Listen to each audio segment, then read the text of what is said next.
हाम्रा सम्पूर्ण दर्शक श्रोताहरूलाई नयाँ वर्ष विक्रम सम्वत 2080 सालको हार्दिक मङ्गलमय शुभकामना व्यक्त गर्दछौँ। आजबाट सुरु भयो 2080-2079 निर्वाचनको वर्ष चुनिए पनि कुनै सफलता हात परेन। अनावश्यक दबाव झेल्छु, तपाईहरू काम गर्नुहोस्। उप प्रधानमन्त्री नारायण काजी श्रेष्ठको भनाई। नयाँ वर्ष छाइसकी देशमा खुसियाली, आज देशैभर नयाँ वर्ष मनाइँदै। नयाँ सालको दिन दार्चुलामा युवा युवती एकाएक मृत अवस्थामा फेला, सँगै भेटियो फुटेको मोबाइल।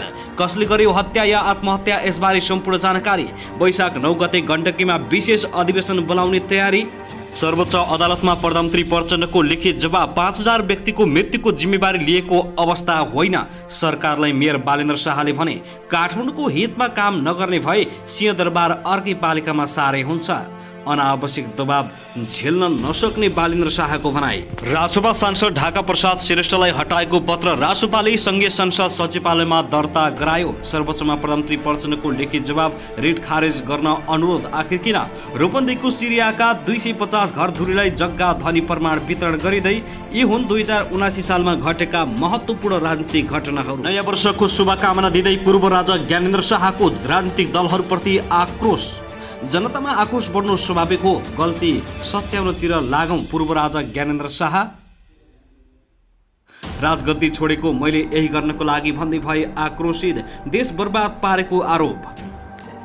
राष्ट्रिय स्वतन्त्र पार्टीका सभापति रवि लामिछाने भए आक्रोशित। निकिता पौडेललाई लिएर 2 करोड काण्डमा मुछिएपछि भए प्रमाणित गर्न निर्देशन। कुनै पनि हालतमा कानुनी कठघारामा उभ्याउँछु, निकिता पौडेललाई आरोप लगाइयो। इलाका प्रहरी कार्यालय मिचिएका असै 9000 घुससहित रङ्गे हात समातिए। नयाँ वर्षको पहिलो दिनदेखि देशभर विद्यालय भर्ना अभियान सुरु। विमान चार्टर गरी नेपाल आइपुगे चिनिया पर्यटक।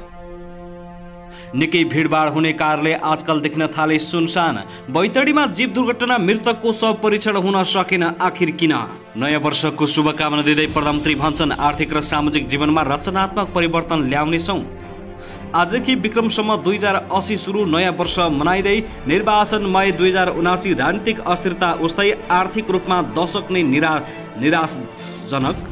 2079लाई फर्केर हेर्दा कोशी नाम आन्दोलन अझै बाँकी। सर्वोच्चमा पेश गरे प्रधानमन्त्री प्रचण्डले लिखित जवाब। सिंहदरबारको फौर नउठाएर महानगरले स्वास्थ्यमा खेलबाड गरेको सञ्चार मन्त्री रेखा शर्माको भनाई। र चितवनमा रवि लामिछानेले कुनै पनि हालतमा हराउनु पर्ने माओवादी केन्द्र र काङ्ग्रेसको दावे।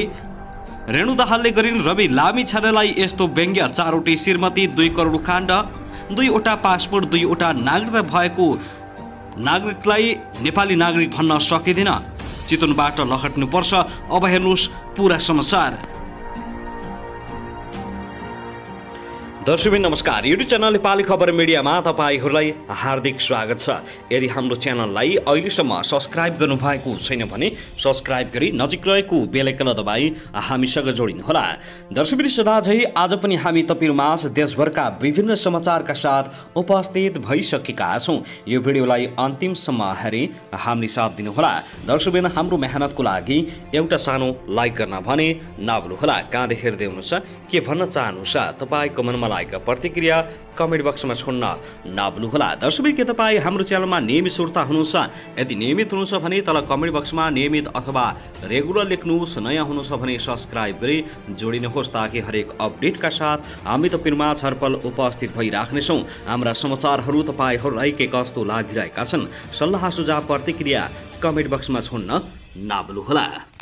दर्शकबिन आउनुहोस् आजको पहिलो खबरतर्फ लागौँ। आज विक्रमसम्म 2080 सालको पहिलो दिन। नयाँ वर्ष 2080 साल आजदेखि सुरु भएको छ। सूर्य मीन राशिबाट मेष राशिमा प्रवेश गर्ने सङ्क्रान्तिलाई मेष अर्थात् वैशाख सङ्क्रान्ति भनिन्छ। नयाँ वर्ष प्रारम्भ भएको पहिलो दिन नेपालमा र विदेशमा रहेका नेपालीले हर्षोल्लासका साथ एक आपसमा शुभकामना आदान प्रदान गर्दै नयाँ साल मनाउँदैछन्। नयाँ वर्षमा सफलता मिल्ने शुभकामना एकअर्कामा व्यक्त गर्दै मिष्ठान्न भोजन भेटघाट गर्दै आज नयाँ वर्ष विशेष पर्वको रूपमा मनाइने गरिन्छ। सफलता प्राप्त गर्न आजका दिन योजना निर्माण एवं सत्य सङ्कल्प गर्ने परम्परा समेत रहेको छ। आजको दिन नयाँ कामको थालनी गर्ने परम्परा पनि रहेको छ। आज बिहानै स्नान गर्ने, घर कोठा आँगन सफा गर्ने, मिठो मिठो खाने, साथी सङ्गी तथा इष्टमित्रसँग भेटघाट गरी एक आपसमा शुभकामना व्यक्त गर्ने गरिन्छ। नयाँ वर्षको पहिलो दिन राम्रो सुरुवात भई वर्षभर सफलता मिल्ने जनविश्वास समेत रहेको छ। विक्रमादित्यले चलाएको सम्वत भएकाले यो सम्वतलाई विक्रम सम्वत भनिएको हो। मल्लकालदेखि नेपालमा मौलिक सम्वतका रूपमा विक्रम सम्वत चलेको छ।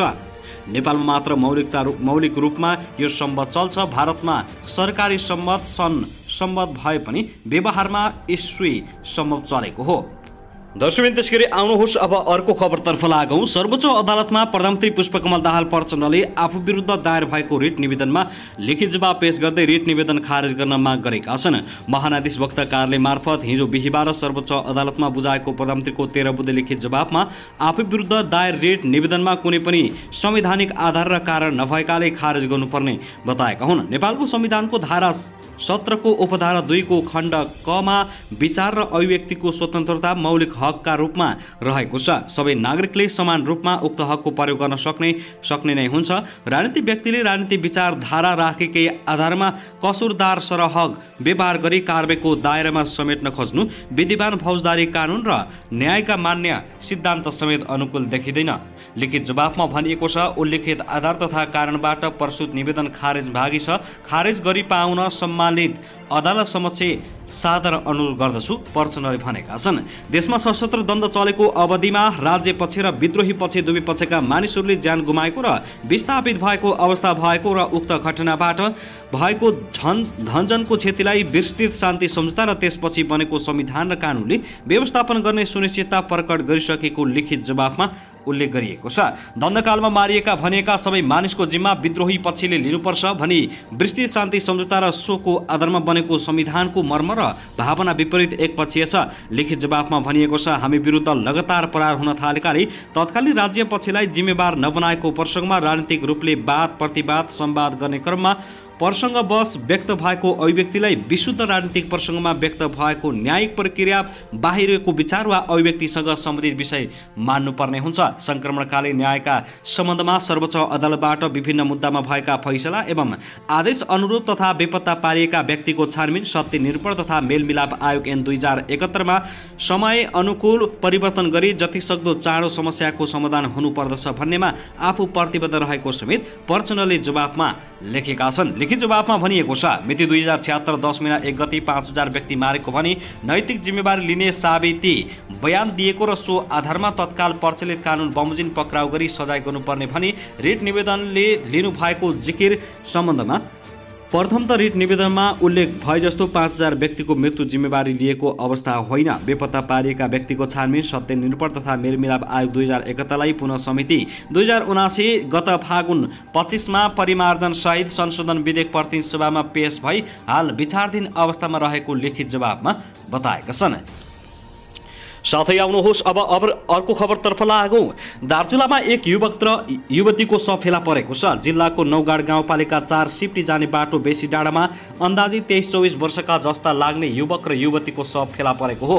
युवतीको शव चोटपटक लागेको अवस्थामा फेला परेको छ। युवकको शव भिरमा अड्किएको छ। जिल्ला प्रहरी कार्यालय दार्चुलाका प्रहरी प्रवक्ता निरीक्षक ज्ञानेन्द्र बहादुर सिंहले युवतीको परिचय खुलेको जानकारी दिए। मृतक युवती नौगाड गाउँपालिका 4 की सञ्जिता धामी भएको खुल्न आएको छ। उनको शवभन्दा करिब 40-50 मिटर तल भिरमा युवकको शव अड्केको अवस्था रहेको छ। उनको शनाखत हुन सकेको छैन। त्यस्तै सोही ठाउँमा 2 वटा मोबाइल फोन फेला परेका छन्। एउटा फुटाएको र अर्को नफुटाएको अवस्थामा भेटिएको छ। अहिले इलाका प्रहरी कार्यालय गोलेश्वरका इन्चार्ज प्रहरी निरीक्षक गोविन्द भट्टराई नेतृत्वको टोली घटनास्थलमा छ। राति भएकाले युवकको शव झिक्न सकिएको छैन। घटनाबारे अनुसन्धान भइरहेको प्रहरी निरीक्षक भण्डारीले जानकारी दिए। दर्शकबिन त्यसगरी आउनुहोस् अब अर्को खबरतर्फ लागौँ। नेपाली काङ्ग्रेसको संस्थापन र इतर समूह सरकारमा पठाउने मन्त्रीहरूको नामबारे सहमति नजिक पुगेको छ। बिहिबार बिहान बसेको संस्थापन इतर पक्षको बैठकमा नेता डालशेखर कोइरालाले सभापति शेरबहादुर देउबा आफूलाई 3 मन्त्री र 1 राज्यमन्त्री दिन सहमत भएको जानकारी दिए। इतर समूहबाट कानुन मन्त्रीमा कोइराला निकट डिगबहादुर लिम्बू, शिक्षा मन्त्रीमा काङ्ग्रेस उपसभापति धनराज गुरुङ र खानेपानी मन्त्रीमा सुरेन्द्र आचार्यको नाममा करिब सहमति भएको बताइएको छ। राज्यमन्त्रीबारे भने टुङ्गो लागेको छैन।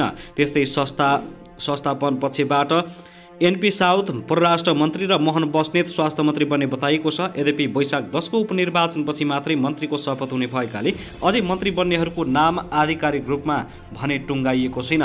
चैत्र 17 गते मन्त्रीमण्डल विस्तार हुँदा काङ्ग्रेसभित्रै मन्त्रीको नाममा कुरो नमिल्दा उपप्रधान तथा रक्षा मन्त्रीमा उपसभापति पूर्णबहादुर खड्का सहित काङ्ग्रेसका 4 मन्त्रीले मात्रै शपथ लिएका थिए।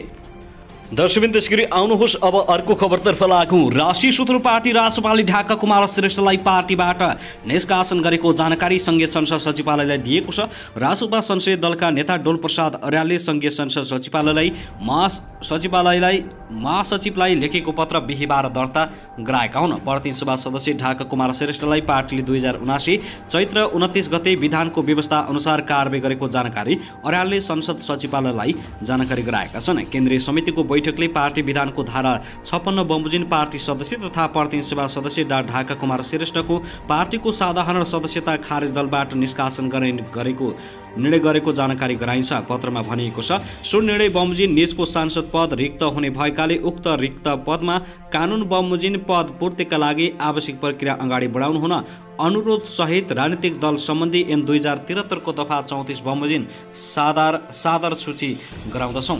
संसद सचिवालयका प्रवक्ता एकराम गिरीले पत्र प्राप्त भएको बताएका छन्। उनले सचिवालयले सबै कानुनी प्रक्रिया अध्ययन गरेर सभामुख समक्ष पत्र पेश गर्ने जानकारी दिए।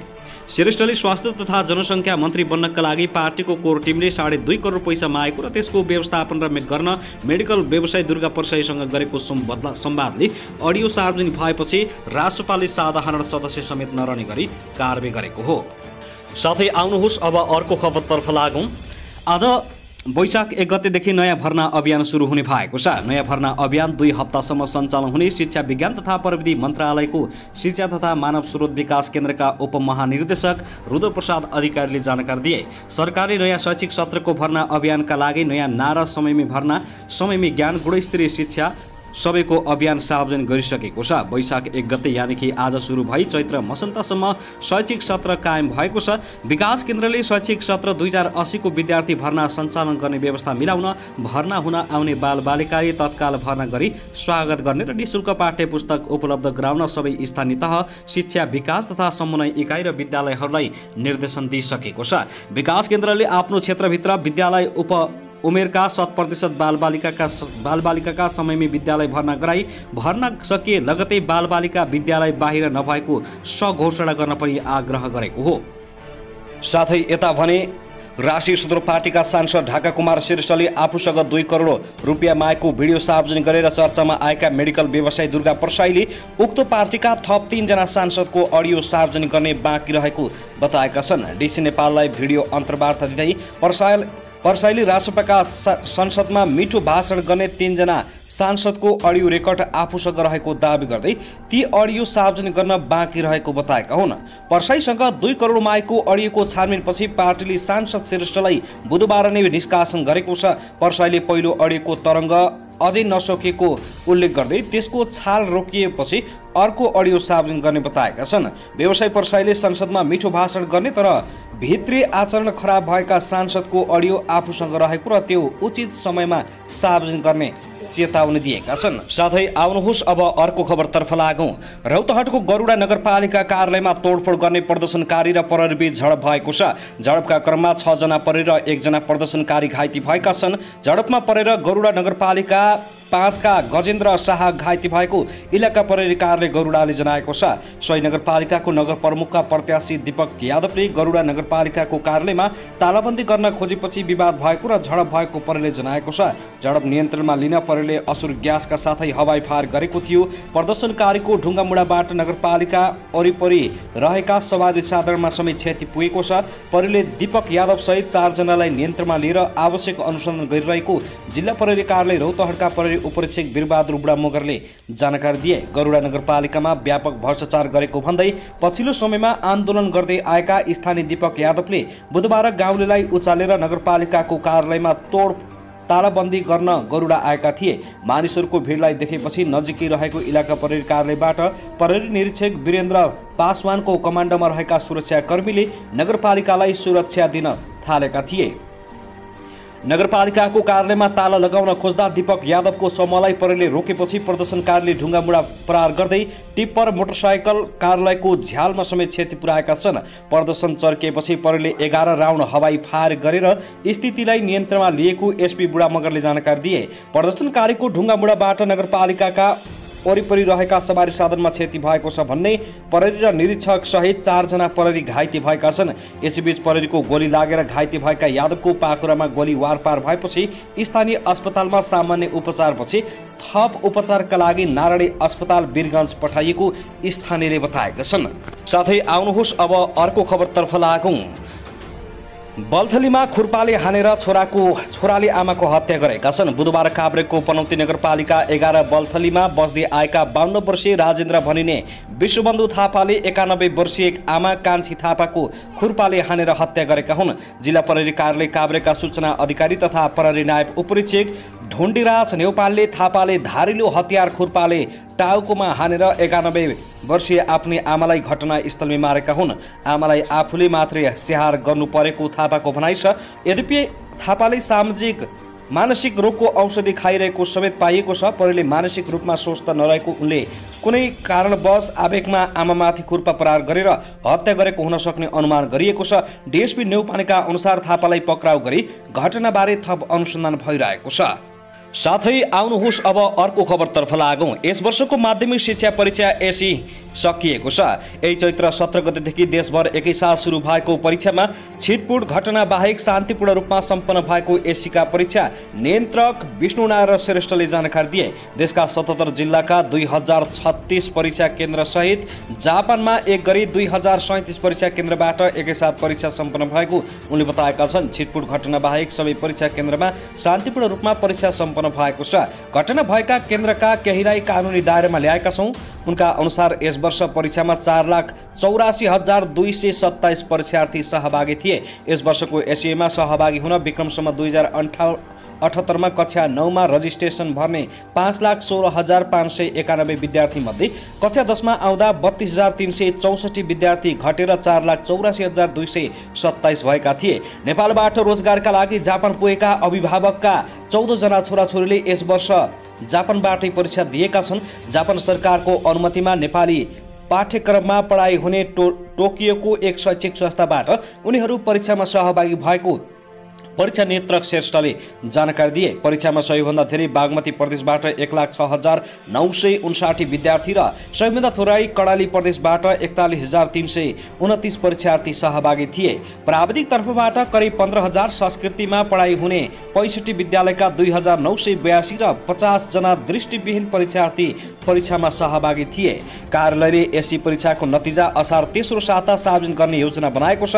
कुनै समस्या नआए असार तेस्रो सातासम्म नतिजा सार्वजनिक गर्ने गरी योजना बनाएको परीक्षा नियन्त्रक श्रेष्ठले हामीलाई जानकारी दिएका छन्। दर्शक त्यसगरी आउनुहोस् अब अर्को खबरतर्फ लागौं। राष्ट्रिय स्वतन्त्र पार्टी रासपाका सांसद ढाका कुमार श्रेष्ठले जनवरी फेब्रुअरीमा भएको अडियो अहिले ल्याउनु भनेको सुनियोजित भएको बताएका छन्। पार्टी केन्द्रीय कार्यालयमा बुधबार पत्रकार सम्मेलनमा बोल्दै श्रेष्ठले पार्टीलाई चौतर्फी प्रहार गर्ने उद्देश्यले अडियो बाहिर ल्याइएको बताए।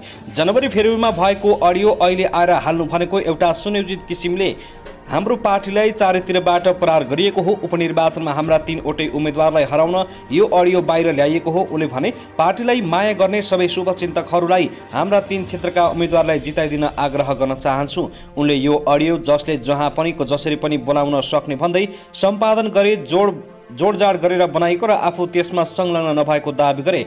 जनवरी फरवरीमा भएको भनेर तपाईले आफ्नै कुरा काट्नु भयो नि भन्ने पत्रकारको प्रश्नमा उनले कुनै जवाब दिएनन्। उनले आफू न्यायालय गइसकेको र त्यहाँबाट क्लिनचिट लिएर आउने दाबी गरेका छन्।